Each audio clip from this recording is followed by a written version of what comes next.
Hello and welcome to Dialogue. I'm Zoe in Beijing. Currently, a new wave of artificial intelligence breakthroughs is making it possible for technology to do all sorts of things that would previously have been unbelievable.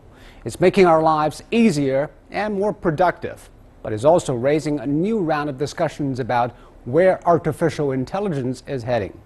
How will the advances in artificial intelligence change our society and our lives? To what extent will artificial intelligence replace human beings?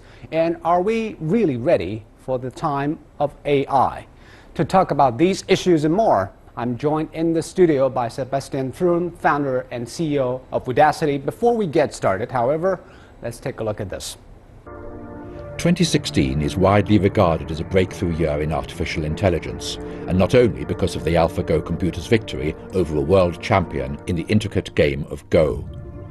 Experts have described the current development of AI as evolution and compared it to an animal which used to have no eyes, but now has.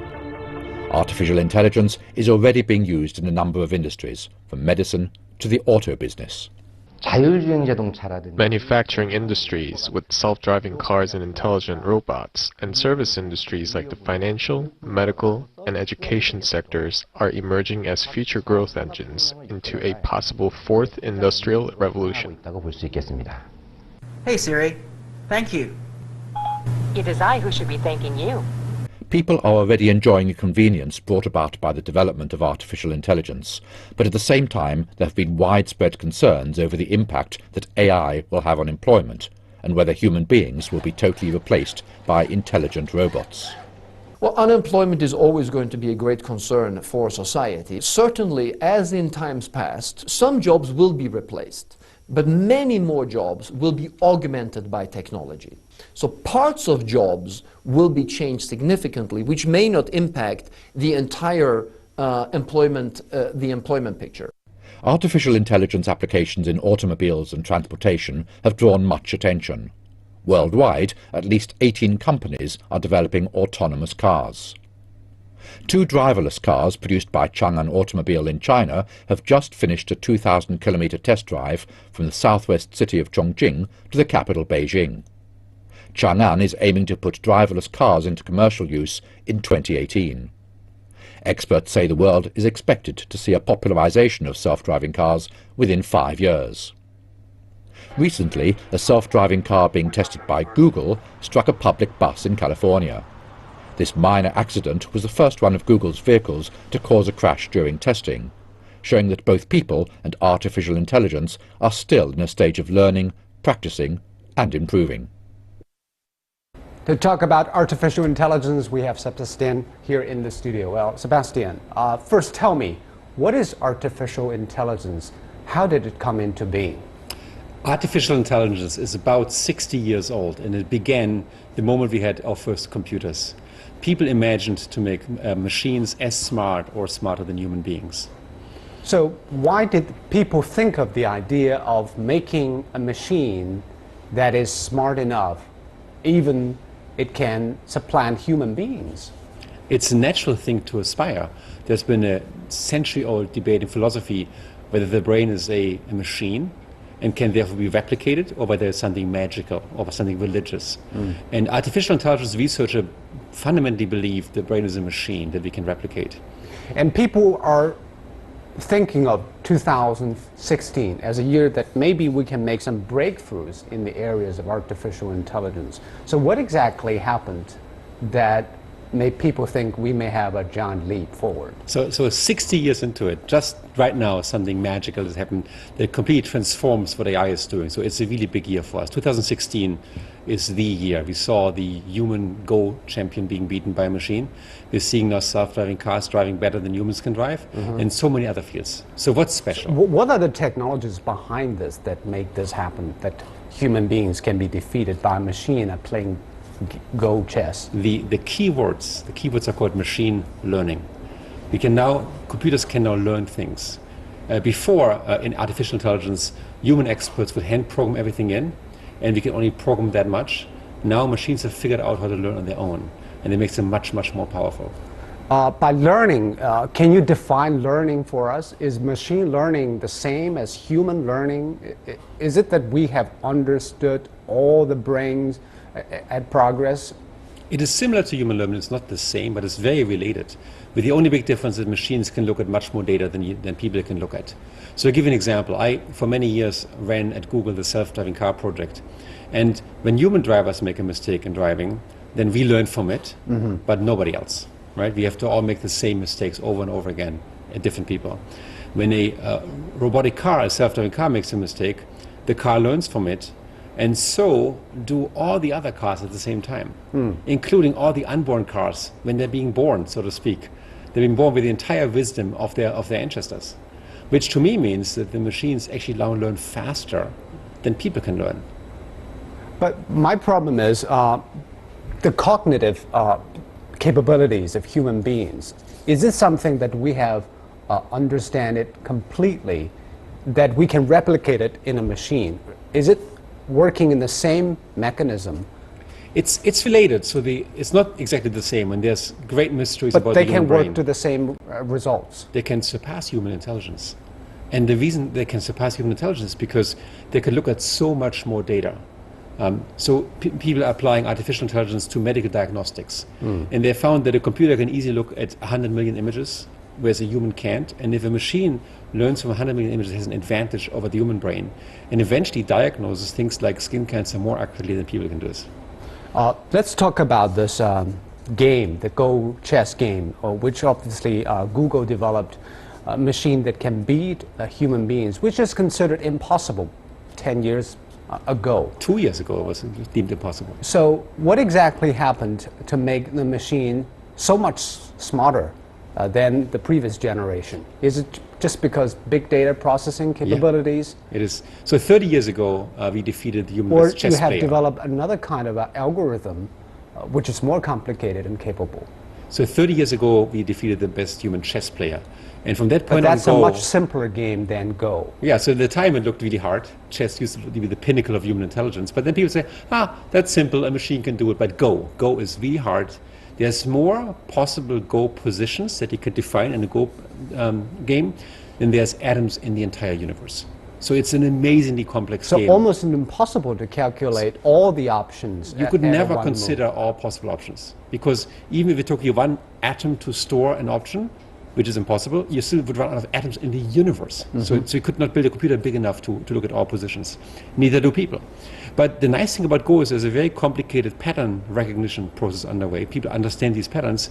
And if a machine looks at enough of those and learns from enough of those, it eventually beats the human champion. So it's all about learning. It's all about playing against itself, looking at previous games and learning patterns that occurred in those games. So is this machine playing the game the same way as the humans play the games, or it is totally different thing? If you look at professional Go players, at every level of capability, the style of playing changes. If a novice player looks at a professional player, they don't understand what's going on. And the same has happened with the machines, that every level it went up, it played a different style. And now it surpasses human players. It might make moves that humans don't even understand. It's not exactly the same as people. I think that's the people that scares human beings, some of us, because it seems that this machine can be creative. It played some moves that humans can never have played. But look at this in the context of history. We're now at a point where a lot of repetitive work, like repeating work, can be taken over by machines. Go is not something you make much money with, but say, I know, copy editing, legal document discovery, accounting, medical diagnostics. These are fields where highly trained individuals do the same task over and over again, and now more and more artificial intelligence is brought to bear. But I think it's actually great for people. It's fantastic for people because none of us love these mindless, repetitive things that we often have to do in our jobs. It'll unfold our creativity. And if you don't believe it, just go back 300 or 400 years ago. In the United States, in China, in Europe, most of us worked in agriculture because we had to plow our fields by hand. And then we invented these super strong devices like tractors and machines that all of a sudden would make us so much stronger that we could do the work of 10,000 people before. The same is now happening with office jobs, that there's a lot of repetitive work we do every day, and many of us do every day, that could easily be taken over by machines. What does it do to us? it frees us up. It makes us more creative. It lets our creativity give much more leverage. I think eventually it'll help us double our own IQ. It'll empower us, the people, and make us stronger. What are the jobs that you think the machines can do now, and what are the jobs that the machine can do in the future?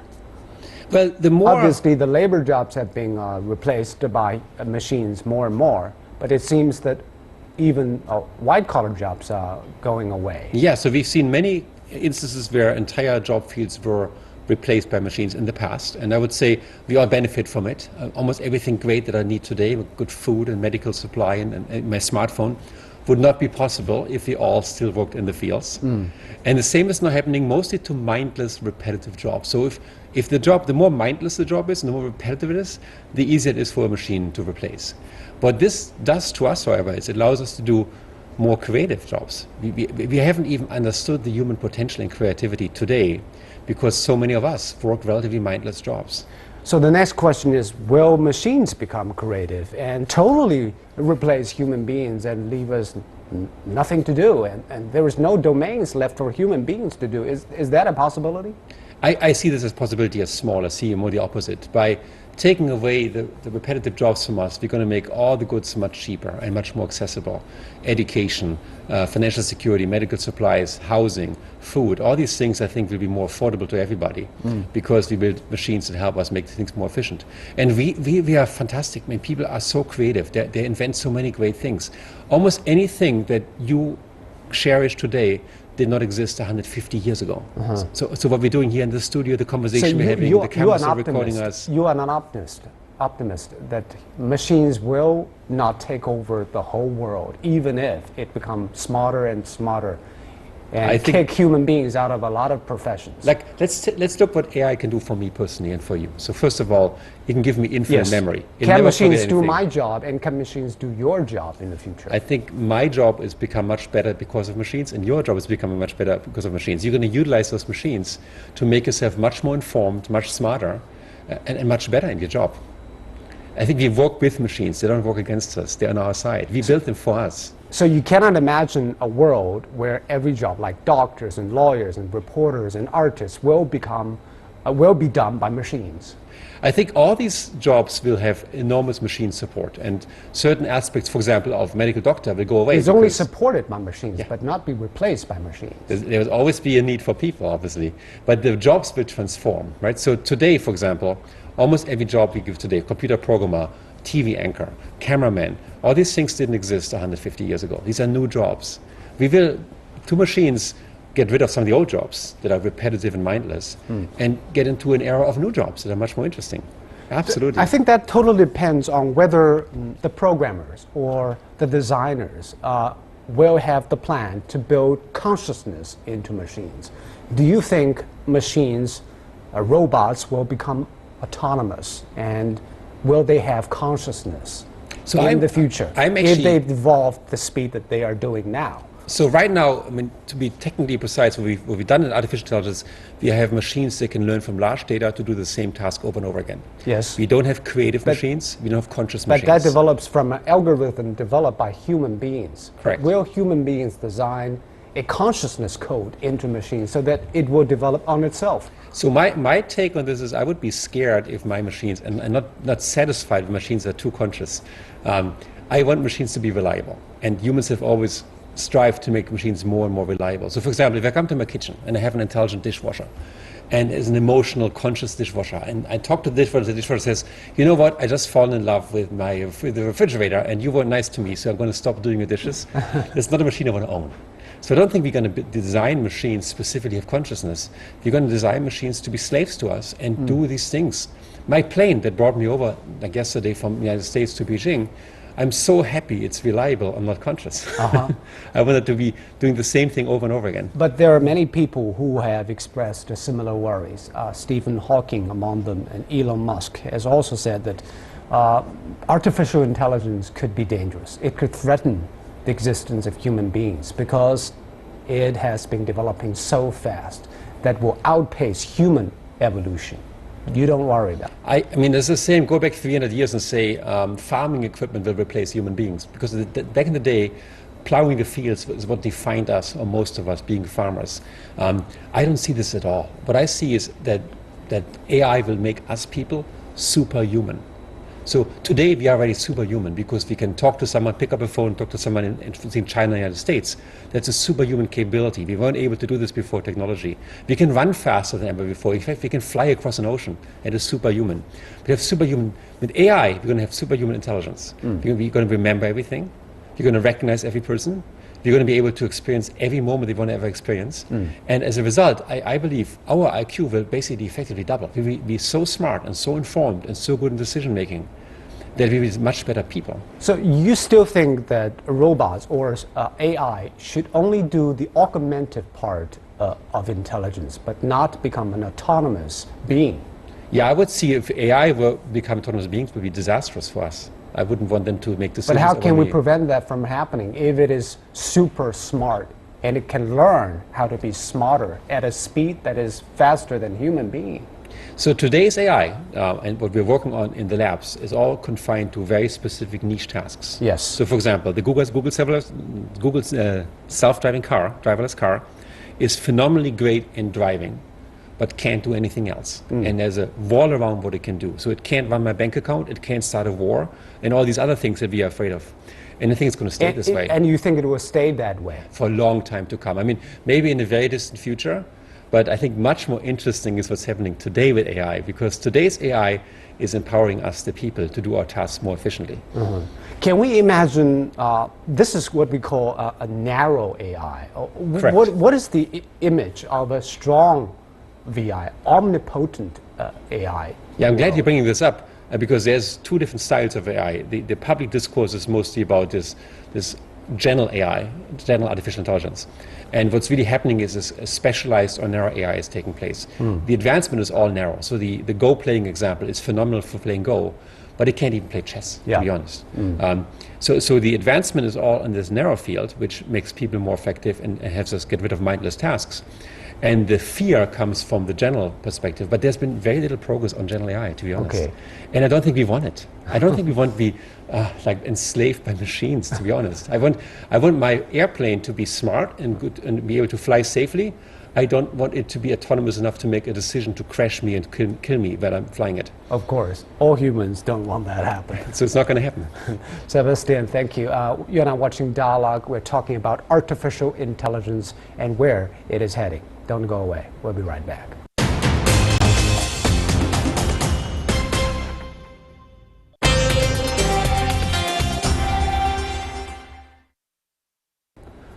Sebastian, let's continue our talks on artificial intelligence. You said that right now, artificial intelligence just do a job in a specific field and very narrowly. What are the areas that you think artificial intelligence has the most to promise? You mentioned several areas like driverless car, medicine, and what are the other things that so artificial intelligence might be better than human beings? So even today, airplanes in bad weather are typically flown by a computer program and not by human pilot anymore, and they're safer than humans. Cars soon will be driven by computers. That's what we did at Google with a self-driving car. There's many other repetitive things like accounting jobs where you do the same accounting, tax accounting, for example. Legal document discovery is a big field right now where you do go into a large body of documents and try to find the right documents for a court case. Chatbots, customer service, there's work now coming out of IBM and other places where intelligent agents that talk to customers do a better job than human customer service representatives. Copy editing, you put a document, even news reporting is beginning to be taken over by AI. So for certain type of news, we have already seen some news, softwares that can write an article out of a data rather than done by a human being, it's done by a machine. And I'm super excited about this because it really means that some of these literally very repetitive, mindless jobs will be taken away from us in a good way because it empowers us to do more interesting jobs. Let's talk about some of the areas, like a driverless car. Is it really possible that the roads and the traffic will be conducted by robots rather than human beings in the near future? And how will it change the rules of the world? And will it have legal implications? And there's huge implications, legal implications, business implications. But the best thing is at this day and age, we lose about 1.2 million people every year in traffic accidents, mostly because of human error, of avoidable human error. It's more than 1 million people. It's a lot of people. And conceivably, most of these people's lives can be spared and saved if we have machines operating cars. And you might argue, is 2016 the year? I would say that, I mean, I can't speak for Google anymore, but the top research teams have now accomplished human-level driving skill. But if it's not 2016, wait another 3 or 4 years. The machines are getting better at a faster pace than humans can get better. So at some point there's going to be this inflection point where self-driving cars are just so much better that we just want them for our own safety. What does it mean to the current infrastructure and current, should I say, legal environment and economic environment if there is no drivers, human drivers?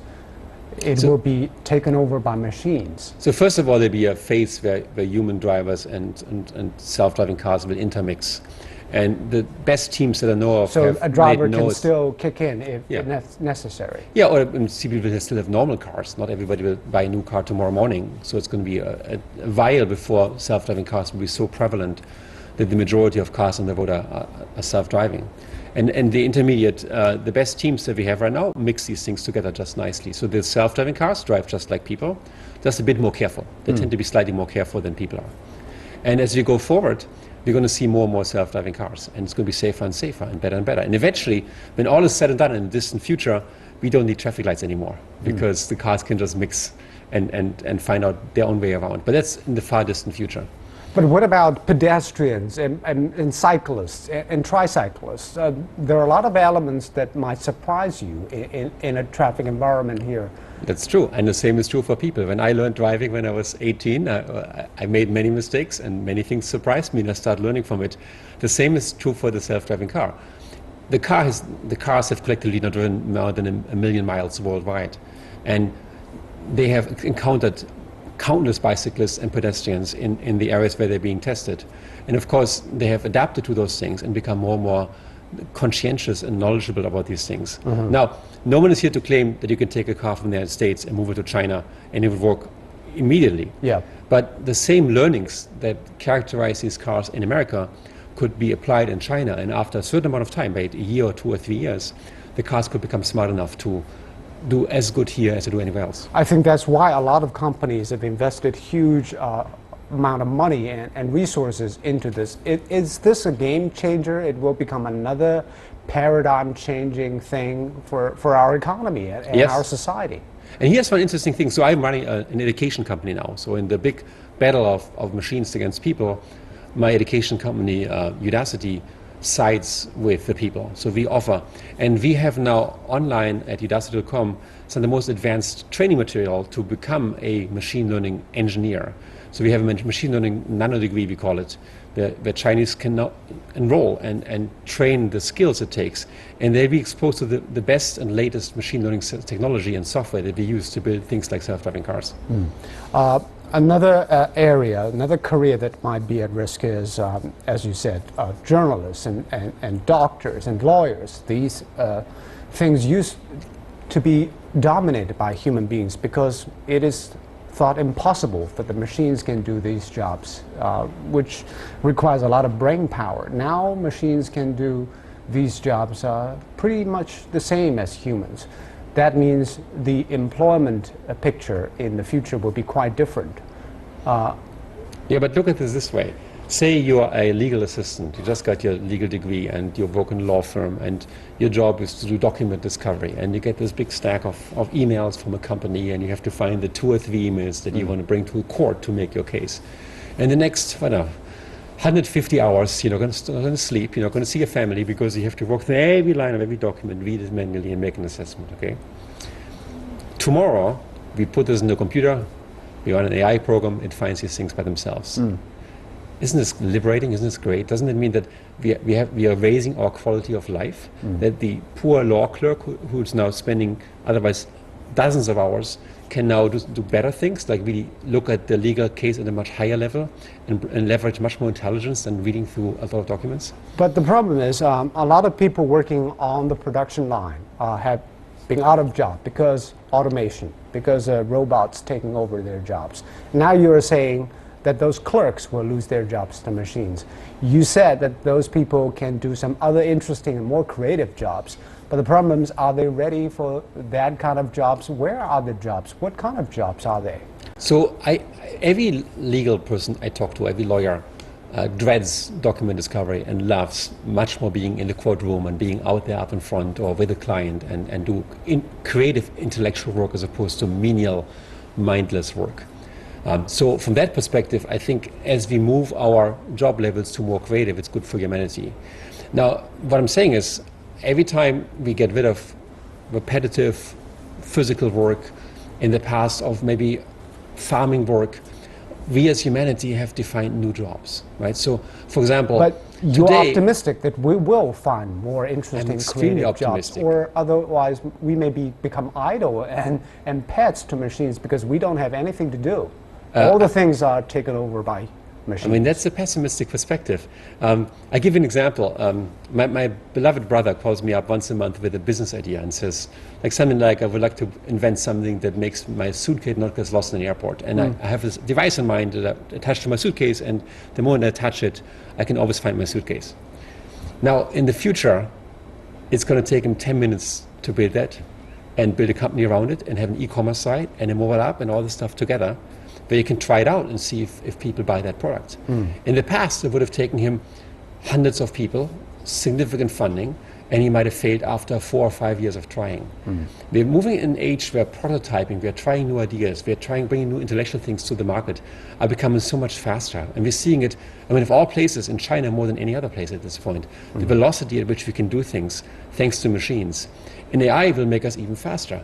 We'll know more, we understand more, we remember more, we can make more connections, we can learn faster from each other thanks to AI. These are things that actually help us. What do you expect human beings to do, especially in education? How can we prepare our next generation of people to be better prepared for such a world? So that's a big topic close to my heart, because I run a company, Udacity, which just is launching in China right now, which is very nice. And here the insight is that we have to basically train ourselves more. In this race for our new jobs, we have to learn more and more skills and learn them faster and faster. What kind of skills? So Udacity teaches things like artificial intelligence, machine learning. We teach web design, iOS, Android. We teach a whole bunch of computer skills that are extremely short demand in Silicon Valley. We teach the skills based on content built by Google and by Facebook and other Silicon Valley companies, Amazon. And we're also working with local companies like Didi and JD and others to build this content. And we are trying to get students the best education, in fact, all ages, the best education, and even get them jobs with this education that pay good money. What are the disciplines that you're looking at that might be more interesting and important for human beings in order to cope with a world with more artificial intelligence? What are the areas so for me, that you think human beings should be? I think we all need to understand technology in a very deep way. And at different levels, some have to be able to command it, like artificial intelligence researchers. Others have to be able to live with it and leverage it into daily life, like lawyers and doctors. But so we got to get this skill. But most important, we have to be critical thinkers. Critical thinkers. And think freely, communicate freely, and be creative. Creativity is the core to human life. I think we have to move away from an age where we had a one-time educational life into an age where we keep learning, and we have to stay humble. We have to understand whatever we're able to do, whatever experience we have, 10 years from now, it's going to be transformed. Okay, and on that note, we have to end this program. Thank you very much. Thank you so much. Thank it's a pleasure. And you've been watching Dialogue. Thank you for watching, and goodbye for now.